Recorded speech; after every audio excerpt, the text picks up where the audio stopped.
One of the features about Patterns of Evidence, the Exodus, is its ability to show what the ancient world of the Bible might have looked like. This was important because I knew that it would be hard for anyone to understand or imagine what the film was investigating if we couldn't see it. And to do that, we needed a very good animation team, one that could do accurate recreations. Our search led to Vandergrift Renderings, with its lead animator Doran Vandergrift and his assistant C.J. Olson. They would end up working on all the animations seen in the film. The conquest began with the Israelites crossing the Jordan River. Joshua sent men to spy out the massively walled city of Jericho, and there they met a harlot named Rahav, who reported that all in the land had heard what God had done for the Israelites, and they were terrified. Well, hi, Dorian. Hi, Tim. How you doing? Good. Yeah, it's been good to work with you. In fact, I think we have actually, the audience might be interested in knowing that we've never met physically. We've always met through the Skyping and through phone calls. So for the last 3 years, you and I have been back and forth, sometimes very much, many times a day, talking about animation. And Dorian was able to, and C.J. Olson were able to help us with all the animation that we did in the film. Much of it, the three-dimensional animation, went to Dorian, and so let's talk a little bit about how you got started. Well, it's interesting because we haven't met, and I've always imagined Pete Windall, one of the other producers I've talked a lot to, as being about 6'4", and yourself being about 5'6". Oh, really? Thank you for that. Yeah, Pete told me I was just the opposite about that. Yeah. That was pretty funny. But working with Skype is like being in the same office, and it's been great. I was able to speak with people around the world that I needed to on this, and especially over in Spain with David Roll. So let's talk about how we got started with this, the first animation. All right, so the first shot we talked about was Jericho. This is the mound the way it looks today, and you can see the street, modern day street running right through it, and the different excavation areas. We were able to get some excavation information from Dr. Bryant Wood, and it included Kathleen Kenyon's dig and Garstang's and Sellen's. So we started with this. We started with the mound here, and we were able to then get some information like this from Dr. Wood, where it shows the different gradings, the highest sites down to the lowest sites, and just in creating the mounds, getting the proper heights was important to have this. Yeah, so you were able to actually get all the elevations for the, at least based upon this information, to give the city the type of look that it needed. Right. And then Dr. Bryant Wood recreated this image from this, where he put in the two walls approximately where they went. Mm-hmm. And here's Kenyon's dig, or one of them, I should say, and Garstang's. Oh, there's that modern road that we saw cut right through it.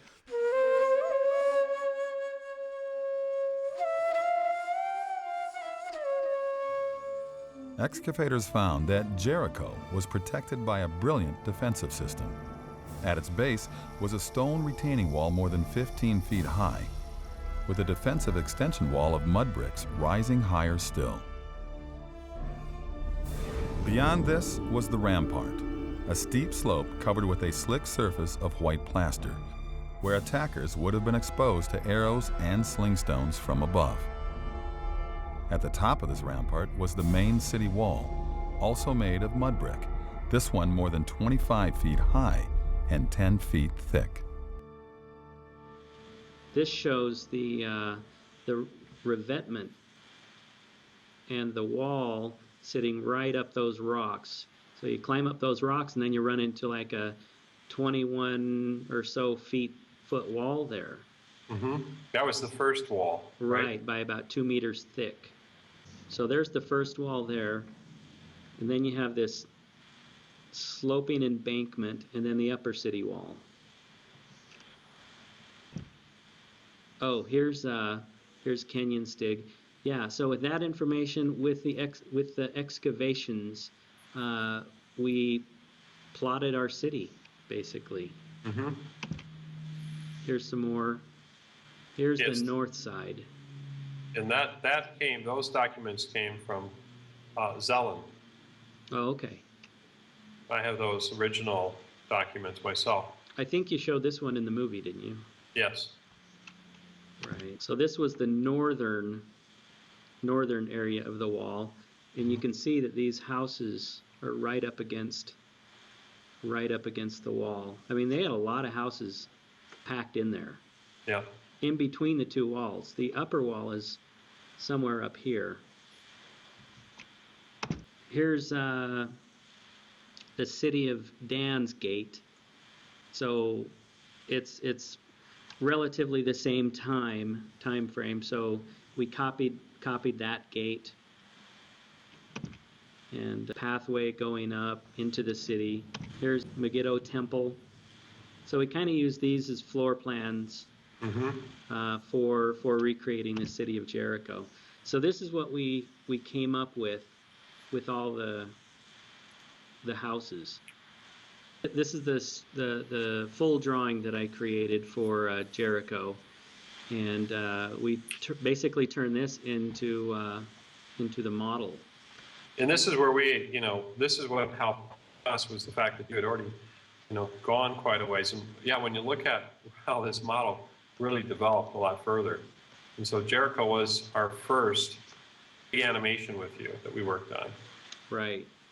Yeah, and it was a shot where we came right out here, and it was kind of the reveal of Jericho. Here, let me play this for you. This is the matte painting that we started with, and then we just started adding layers onto it until we got something that we liked. We had haystacks out here, palm trees. It was a city of palms, and we got the mountains back there, bricks, and wanted to really set the scene here. And put some fog in there. And then one thing that was, I think that David Rold mentioned was controversial, was we've got these jet gas burning 3 pillars out here, which I think you artistically took some license to that, right? Oh, I did. Yeah. I did. I don't know how they did it back then, but they made that work. Or at least in your mind they did, right? Right. So anyway, I have another shot here to show you. This was pretty cool. This was up at the northern. Let's go back to that image. Sorry. Up here in the north area where we had Sellen's dig, we had to recreate this area as close as we could. So here's his image there, and it's hard. I had an idea to start with this when I saw this map. Start with it, and then to sort of slowly turn it, and then move into the animation. And you're able to do that. Yeah, that was a great shot you came up with. That was really good. With floor plans, it's interesting because you don't know how high buildings are, but we're putting taller ones right up next to the wall. We're just assuming that they would be taller there. And then how, on this particular piece, now we're transitioning into the animation, yeah, the 3-dimensional part. And then we had to add some layers of wreckage. Yeah. And I loved when you put the extra little touches into it, the little pots here and there. And the angle of the sun was always so important in order for the imagery to look right. Well, yeah, and it started because of this image right here. Yeah. So here was the finished shot that we used, kind of rotating.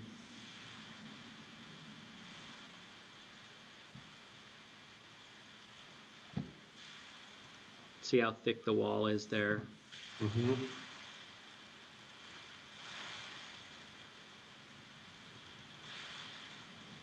Yeah, that was the one location that was still standing. Yeah. Which is, I mean, it matches what the biblical text said. Right. Are there any other parts of the wall? I think the idea also you talked about being able to do gravity tests. Yeah, so we have all this debris here, and before we could do that, we had to do a lot of testing on how to make this wall fall and make it look believable. Mm-hmm. So that one was kind of bouncing, and once we had it looking right, then we could do the whole wall, and that's getting closer. I think we were getting, yeah, slower one. And So then, a lot of people don't realize how much testing that goes on before you get to a particular. oh yeah.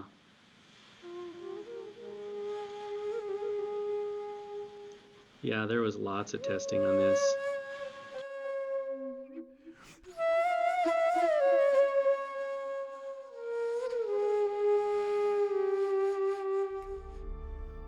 Imagine the dread and the desperate panic of the people of Jericho. Day after day for 6 days, the people of Israel are walking around their city with the Ark of the Covenant and the sounding of ram's horns. Then on the seventh day, they encircle the city 7 times, and the priests give a long blast on their horns. The people let loose with a mighty shout. The walls come tumbling down,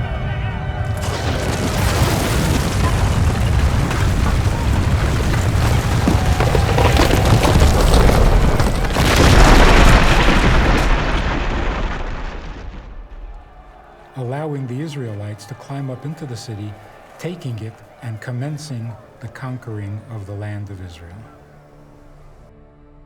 I mean, we kept adding machines, I think at the end you had a dozen or so. How many machines did you have to render? We ended up with 11 machines Mm-hmm. going around the clock. Yeah. And for some frames, how many hours would it take to actually, let's say there's 30 frames, and some of these animations, as they became more complex, would take, how much time would, I can't remember right now, but. Well, we're going to get into that, but Avaris, there was some really long renders when we had the full city showing. Yeah.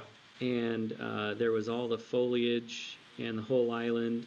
Mm-hmm. It was like 13, 14 hours per shot, per frame, 30 frames per second. 13 hours for one frame. Yeah. And there's 30 frames, right? In a right. second. Yep. So it's 13 hours for one frame.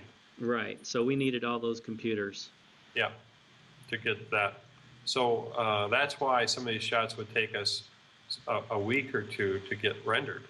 Right, right. Because we weren't at the large rendering farms. Correct. Let's talk, what else you want to show us on Jericho here? Oh, when we first saw the walls and the houses falling down, we realized that unless you're in an open area, unless you are standing somewhere open, which isn't very likely because it's such a close, tight city, you were probably seriously injured or killed by all that falling debris. I mean, look at that come down.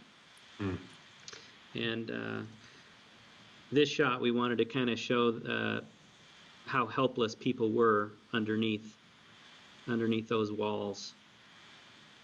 Yeah. That was a great shot that you came up with. Well, Dorian and I would work on just angles. He'd move the camera around, and I'd say, well, let's go from this shot to this. We would do tests, and then we would slowly try to figure out the length of those shots for each part of the film. Right. One more shot here on Jericho I thought was really cool. I think which one you're going to talk about. Yeah, it's the shot of the full sweep of Jericho, and it's where all the houses were knocked down, all the walls were knocked down, and CJ showed me this animation, this sweep animation from one side of the city to the next. It was actually a test. He was just testing things. Yeah. And when I saw it, I said, that's perfect. Yeah, and it turned out really nice. We ended up doing a night shot. All in all, it took us an extra month of work, but it was worth it. Yeah, Jericho alone, we spent, this is one of the early stages of the shot. That's actually the before raw, you had the fire in, though. Yeah, it was just the raw shot before we added the fire. Then we added the trees in, and then the dust in the air. You can see it there, and then the fire. We threw fires everywhere. We'll darken it. Yeah, and then here's the gate. The gates are burning down, those big wood doors. Yeah, and we lit it on fire. CJ built the city, broke the city, and then he set it on fire. Yes, he did. That was and we spent about a year on Jericho, I think. Yeah, our part was about 11 months for what we did. And, yeah, I mean, so a lot of people don't know how much time it really takes to put some of these different pieces together. I mean, from all the people we had to go interview, and I think Jericho might be 6 or 7, 8 minutes long, the whole part of it. And then we're reenactments to be shot in green screen. But this was, however, nothing compared to Avaris. I mean, Avaris was huge in comparison to Jericho. We did, I think, 10 or 11 shots for Jericho, and it took us 11 months. With Avaris, we were quite a bit faster. We did, I think, about 70 shots for the rest of the film in about another 11 months. Wow.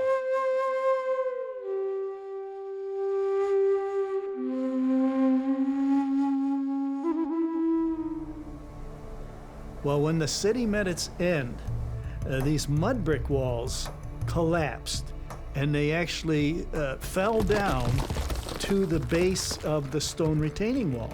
Kenyon describes it very clearly and in detail in her excavation report, and then we're told they set the city on fire.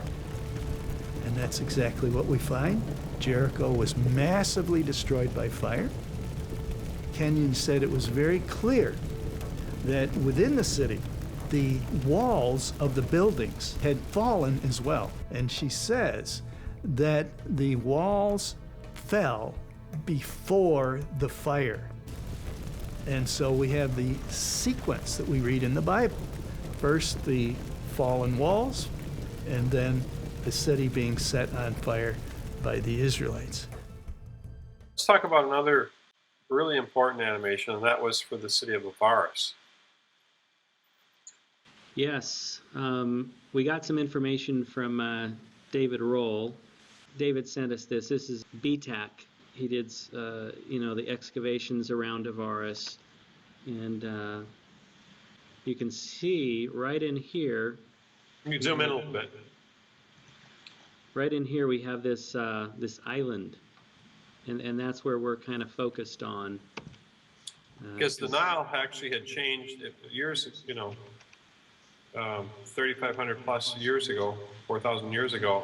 The Nile was in a different location. The branches of it. Right, exactly. There's the map of the area of Avaris. It's hard to Picture it. tell that that's where it is, but Yeah. that's where BTAC has been excavating. And then David Roll put this on top of it to show us exactly where it is from BTAC. And that's where the Nile used to flow. And there's the island.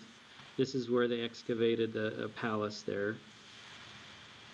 And that's basically where our focus is for the island. And I knew it was really, to me, it was just so important to get it all right as much as we could. I'm not saying that we got everything right, but I was really appreciated how you and CJ worked worked with the different scholars to get this information down, because there's so many other applications to this, the narrative that we're trying to tell here. And so what is this a picture of? So David said that they still live in mud houses over there, and we just wanted to figure out how these houses are going to look, and we got some images kind of broken down, but lots of the same colors, you know, the sand colors, and you got these wood hanging out, and mud brick houses. And I wanted to show you, so this is kind of a simple mud brick house that we did, and it's very similar to these that you see along the Nile. Yes, exactly. And so people And these are the type that are there right now. Right. And so we had to make varying houses. You made a series of builder models, right?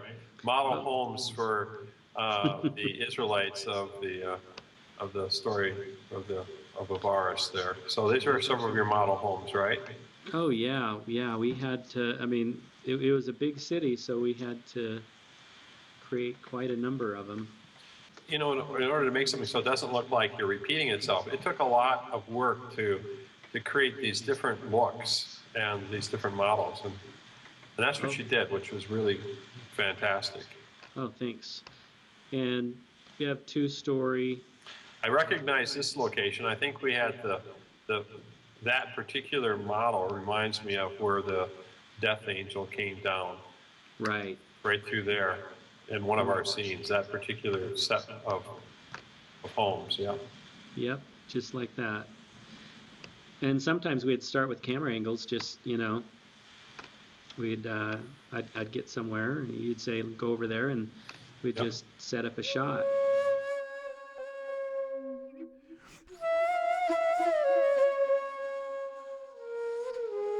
And over a period of maybe 3 or 4 generations, it becomes a very large city, and it's one of the largest cities in the ancient world.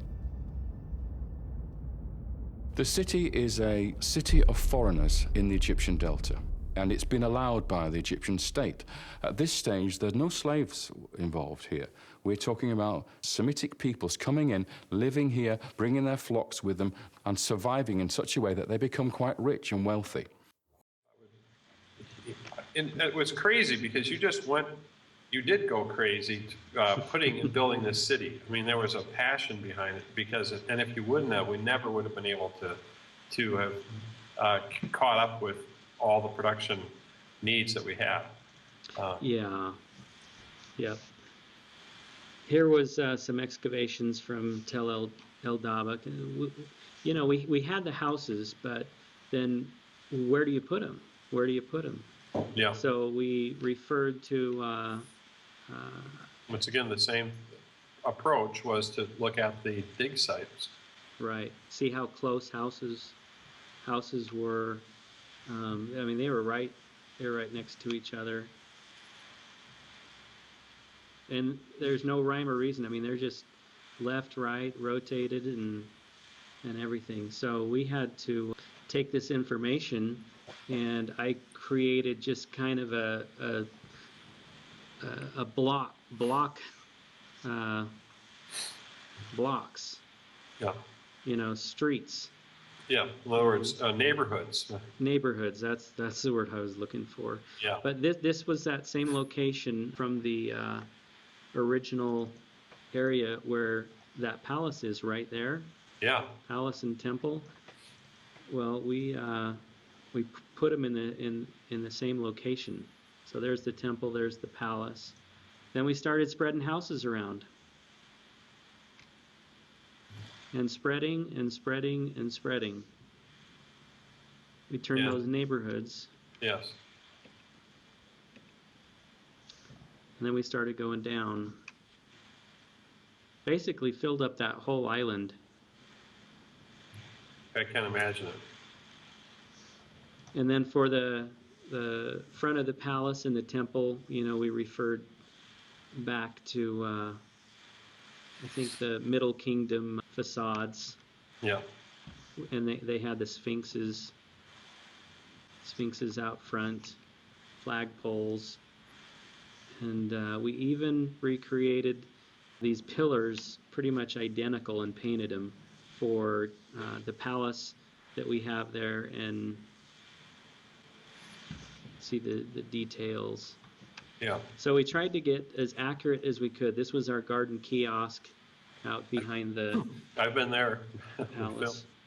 One of the early scenes of David Roll coming in, that's at Karnak, and it's sort of back another area. I believe I can't remember the name, so I'm not going to say, but a beautiful shot in the morning when he walks in there. Well, yeah, it was really nice. So anyway, we took that, and here is, can you see that? Yeah. So you can see how many houses. I mean, it's just all over the place. It's very dense.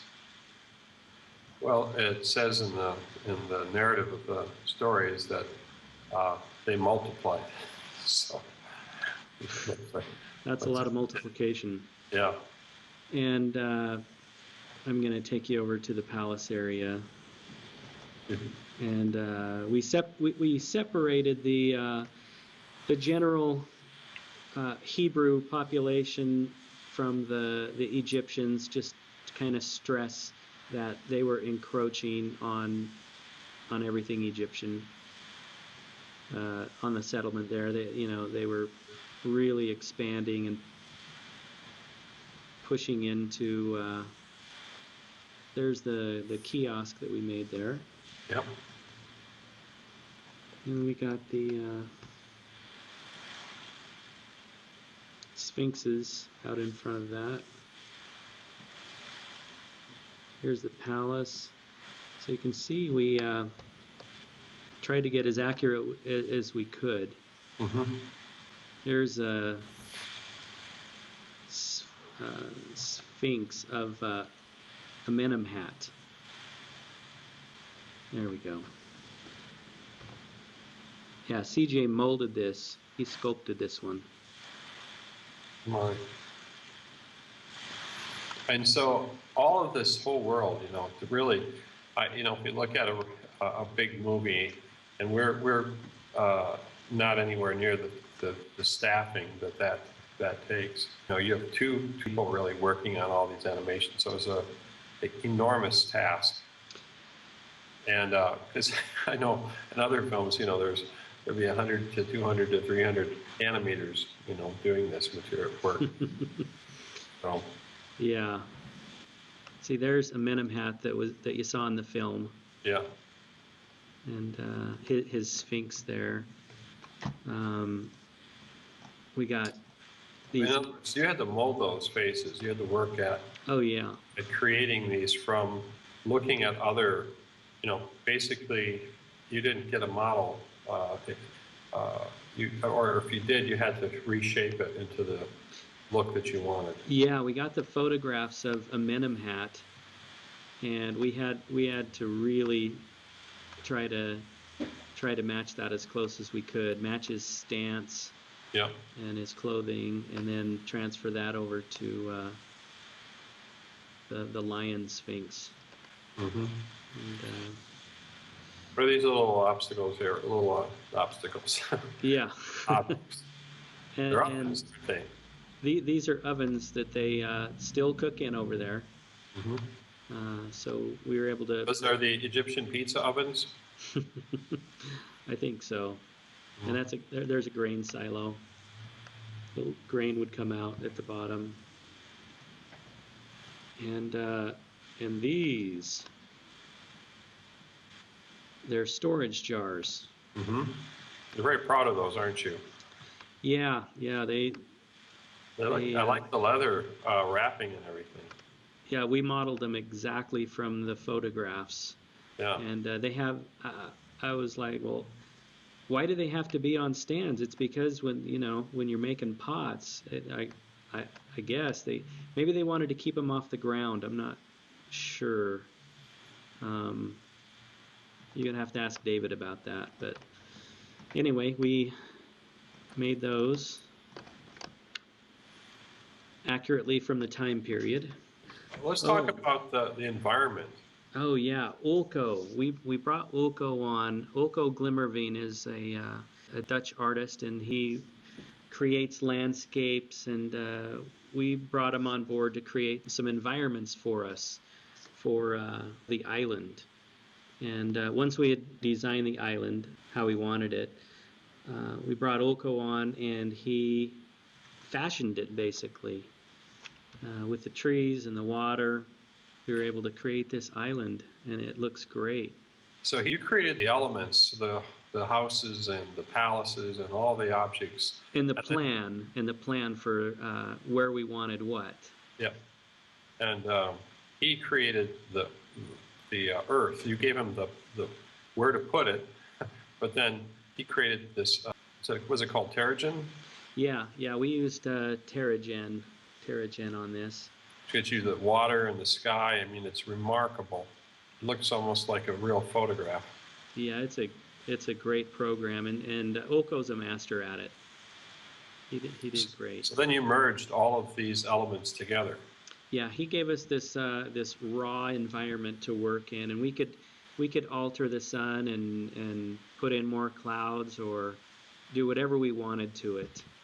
I think the thing that's important about that is that now we were able to see possibly what this actually looked like 3,500 years ago. Oh yeah. So once we got all the houses in, see back here on this dirt area. Once we got all the houses in, I remember how happy you were at being able to go anywhere you wanted and create the shots that you needed. Yeah. We went overboard in creating the city, but it gave you the freedom to do what you needed. And it really did. And the first big shot that we worked on, the one that took in some parts of it 13 hours per frame, was this big reveal of the city of Avaris. And I'll play that for you. So here's just the model. And you can see it, let me start that over again. You can see it's overlaid on my plan with the street plan. And then we added Ulko's environment with all our materials and everything. And that's what it looks like plain. But yeah, it was a really effective shot, I think, for the vastness of the city. Yeah, and that's when I said, we could be looking at something that, very likely is what it might have looked like 4,000 years ago. Yeah, that's fantastic. Because the water and the island are in the right place, and the homes wouldn't have changed very much. So. Right. All right, the next shot was that one that you had mentioned. Yeah, I had an idea for a plague. The plague, I was trying to figure out, how do I communicate that? And this idea of the angel of death coming. And so that particular shot, I was looking for, sort of powerfully visual ideas. And an idea came, I know Cecil B. DeMille used fog or something, and I thought, well, that seems to work as sort of like the spirit of God or the spirit of this angel coming in into the city at night for the final plague. And so, you want to talk about how we went about that? Yeah, so we had that same bunch of homes that you spoke about a few minutes ago, and we placed it right where you wanted it, and then we just started building that shot. You know, we were going to have some blood on some of the doors. The blood is on the door. Yeah. As it was commanded. That's not on all the doors. Then the night shot. There you go. So you have a lot of creativity you've got to visualize here as this is all happening.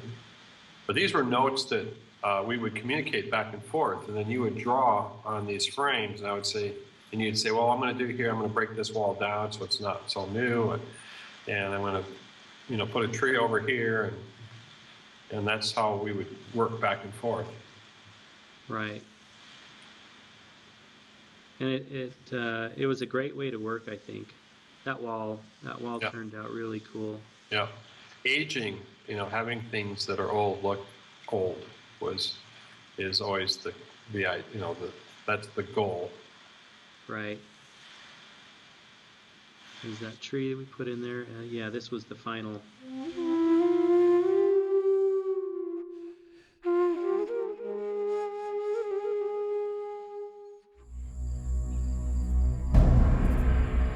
The text then says that God sent the 10th and final plague to force Pharaoh's hand: the death of the firstborn of man and beast.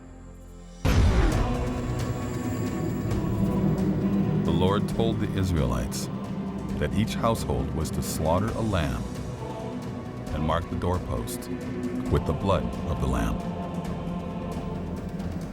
And on that horrible night, death passed over all the homes marked with blood. But in every home that wasn't marked, all the firstborn males died. There was crying and wailing in every Egyptian home because each family had lost someone. Yeah, it was a fantastic shot. And then, like Jericho, we had to do some wreckage shots, but not near as drastic as all the walls falling down. And the last shot I wanted to talk about was the dead fish, and so out in front of the palace and temple, we had this area where we turned the Nile red, and we had to fill it with dead fish. And the camera angle was going to be, you wanted it to be quite low. So, of course, we had to make things look as real as we could. So when we got down there, we ran some initial tests in Terragen with water, just to try to get it to look right. Then we had fish to deal with to make sure that, those would end up looking right. These are native fish to the Nile. Yeah. Tilapia and the perch fish. And then we had to get them to bob up and down. So you had to create your own fish. Yeah. And you had to get them to bob. Right. I was going to show you the fish here. At times I didn't even know how much you were having to try to create. And then we had to get these fish to bob on the water. Yeah. So yeah, we wanted to make it look real for you. Yeah. And so we took these fish textures and built the model and then laid them on top of it. And like I was showing here, we had to get them to bob up and down on the water accurately, so they weren't stiff boards like that. Mm-hmm. It wasn't working right. CJ finally cracked it, and it turned out they looked like real fish floating. Then we added the blood. Floating dead. And then we had them kind of drift. Yeah. Do a little bit of a drift, but Yeah, that was a fun shot to do. It's every day we were solving problems. Well, how do we do this? How do I we think solve that, that? yeah, the thing too is that this shot we could have probably kept working on and added more to it in the background and more trees. But what happens is that we had a schedule to keep. You know, I mean, a lot of times you said, Tim, you know, I can do a lot more, and I was like, okay, but we got to, you know, we were always caught between, you know, we had to get these particular shots done because we had other shots that were right behind them. Yeah. So yeah, so you did just great. So let's talk about Joseph. Specifically, what I'm talking about is the tomb and the tombs in the back garden, as well as the palace. And we had a lot of good excavation and drawing references to go from, like the one that you see here. Here's was the pyramid tomb, and some of the other tombs. Palace up here. Here's the palace. One thing that so wasn't. These came from Manfred. Oh, they did. Okay. Yeah. Yeah. Yeah. Tel El Daba. Yep. This was interesting. At the front of the palace, and this wasn't mentioned in the movie. I don't even know if you mentioned it in the book, but front of the palace had two equal, identical apartments.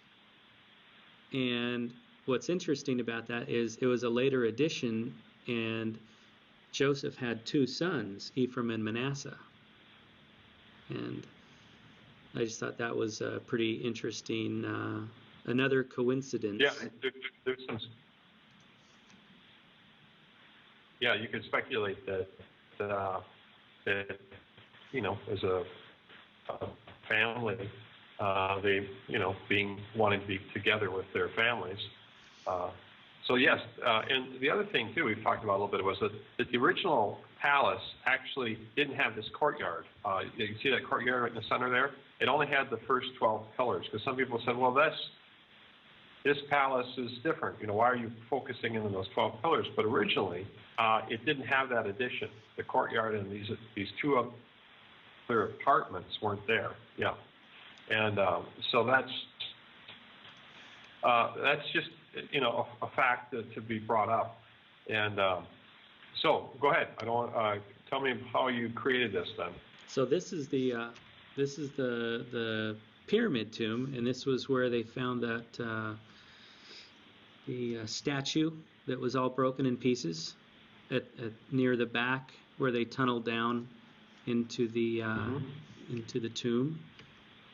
And so we had some really good images, as well as these models to go from as well. Yeah. These are all tombs. 11. And once again, this model. Yeah, and what's important about this model, again, is that there were other tombs that were in the area, but these were the principal tombs, I believe. And so, once again, this is from Manfred Vitek, 11, you know, lesser tombs and one pyramid tomb. And they had trees. So out that in front. that goes along with this planet in front of each. Yeah, I did ask. So the bones were missing from the pyramid tomb, and I asked David Roll, were these other tombs excavated? And he said they were, and the bones were all there. To the shot that we created, there was the palace, some of the garden grounds, some of the houses that surrounded it, and here's where the background really kicked in nicely.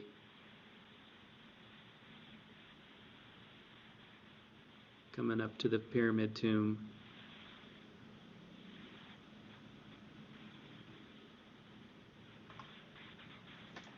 And that's where we put the statue, right back there where it was found in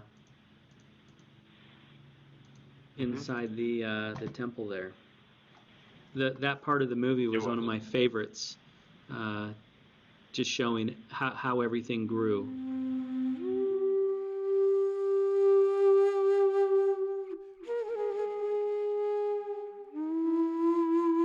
Now, in the garden behind the palace, the archaeologists found 12 main graves with memorial chapels on top of them. You have 12 We graves. have 12 graves. And why would that be significant?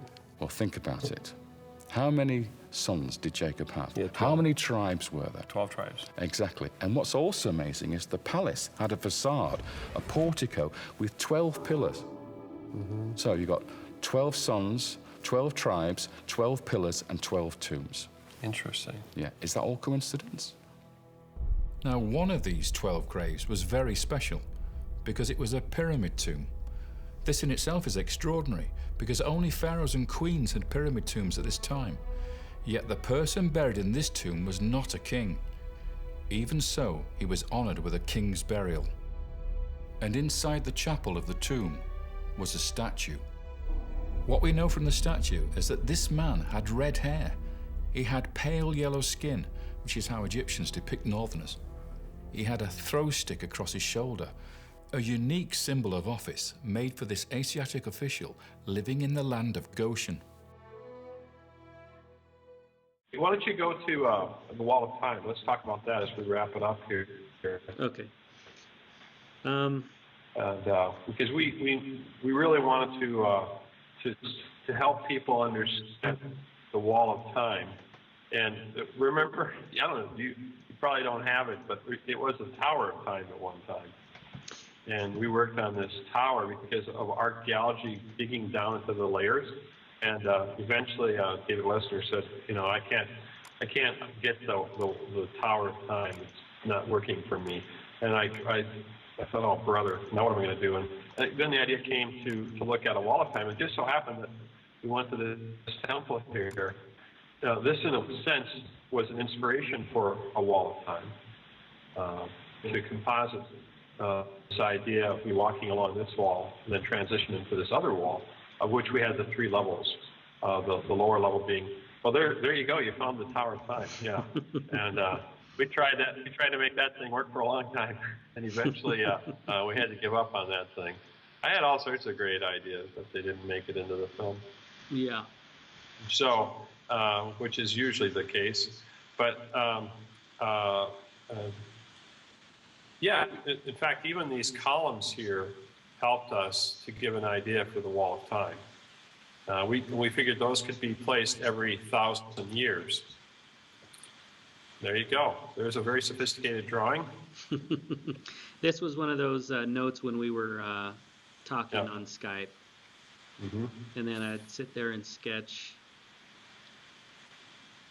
And we tried putting lots of, there's the idea of, trying to figure out these dimensions and coming up with clear ways to take complex ideas. And really, I mean, after we were able to create this wall, putting Egypt's history, the Bible history in the middle, and then the Canaan area on the upper level was a perfect place for us to then help people to understand what in the world are we talking about. What is the late Bronze Age and the Middle Bronze Age? Where in the world are those? Because those are interchanged with dynasties and with dates. And when I talked with these archaeologists and Egyptologists, they were constantly mixing these terms. And it was inside baseball. And I was like, well, I got to figure out a way that I can understand this. And then if we can, if I can understand it, maybe I can help other people to understand it.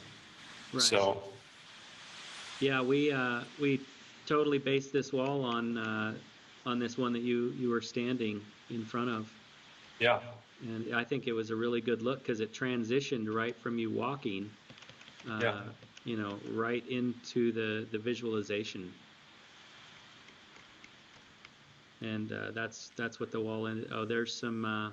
There's a very primitive look, and we just struggled on this whole idea. And that would have been a horrible Wall of Time. But, that was my idea. So Kevin O'Neill came along, our art director, and who was really a creative and branding person who helped us with all sorts of creative ideas. And he came up with a whole other simplistic approach that was brilliant, which was to use colors as we were going about that. Oh, yeah. And Yeah, that was great. Anyway, to the look, you had requested something similar to Mount Sinai. yeah, I wanted a valley or something. I didn't want this to be this wall. It had to be in a setting like this valley here. So that was the beginning stages. So we gave these images to Ulko, and along with our wall, and he came up with something, some fantastic setting. And so here's our wall. Here's our wall in the scene, and then we added Ulko's environment in there and played with the lights and haze and trees. And Foreground is just beautiful. Yeah.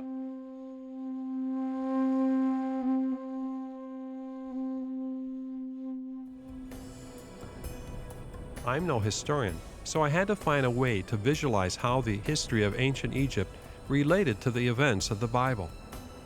The thought came to me to imagine a wall of time extending back to the earliest moments of civilization.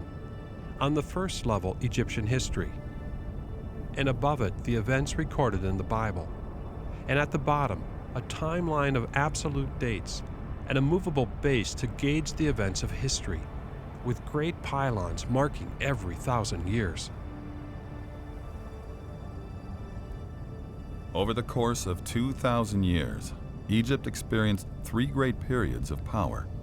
It began with the Old Kingdom, with its great pyramids of stone. Then came the Middle Kingdom, the high point of art and literature. Finally, the New Kingdom, with its vast empires that dominated foreign lands. These great periods of power were followed by dark periods of disunity and weakness. Ramesses II was a pharaoh of the New Kingdom who ruled a grand empire and filled Egypt with his monuments. Yeah, and great valley there. I mean, that's... And the sun was very important in these shots. You know, keeping the sun coming and creating shadows was excellent. Yeah, he created a really great environment to work in, and we were really fortunate to have him aboard. Yeah. So there's some of the things we initially, like Tim was saying, we had these all these different areas just jam-packed, full, and this is the perfect example where less is more. yeah. It's simple ideas, you know. Where is Ramesses, the time of Ramesses? Where is this time when David Rohl suggested the time of Joseph? And then, yeah, over there is the when the first pyramids were created in the Old Kingdom. And from that, then it became easier for us to communicate than the 6 major steps. So anyway, that's a sampling of the animation that we created for Exodus Patterns of Evidence. why don't you go full screen there on with yourself and back to your camera, Skype, and we have not actually met each other yet, but I just want to let everyone know that Dorian and Vandergriff and DJ Olson and we can thank Uko as well.